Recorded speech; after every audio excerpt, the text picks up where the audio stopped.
இது தாங்க கரும்புலா செடி. இதை காட்டுக்கீழாநெல்லின்னு கூட சொல்லுவாங்க. இளநரை, பொடுகு, தலைமுடி ஃபுல்லாகவே நரைச்சிருச்சுனா கூட இந்த இலை முடியை வந்துட்டு நல்லாவே கருகருன்னு ஆக்கிரும். இதை வந்துட்டு இயற்கை ஹேர் டைன்னு கூட சொல்லுவாங்க.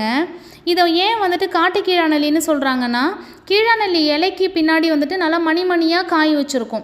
அதே மாதிரி இந்த இலைக்கு பின்னாடி தான் இதுலேயும் வந்துட்டு மணிமணியாக காய் வந்துட்டு வச்சுருக்கும். அதனால் இதை வந்துட்டு காட்டுக்கீழாநெல்லின்னு சொல்கிறாங்க. இந்த பழம் வந்துட்டு லேசாக இனிப்பு, துவர்ப்பு இந்த டேஸ்ட்டில் இருக்கும். இந்த பழத்தை அப்படியே பறித்து கையில் வச்சு நசுக்கி பார்த்தோம் அப்படின்னா கை நல்லா அப்படியே கருநீளமாக கொஞ்சம் கொஞ்சமாக மாற ஆரம்பிச்சிரும். பார்த்தீங்களா கை அப்படியே கொஞ்சம் கொஞ்சமாக கருநீல கலரில் மாறிடுச்சு அப்படின்னு. இதை வந்துட்டு ஒரு 10 நாள் நம்ம யூஸ் பண்ணினா போதும், நரமுடி ஃபுல்லாகவே கருப்பாக மாறிடும்.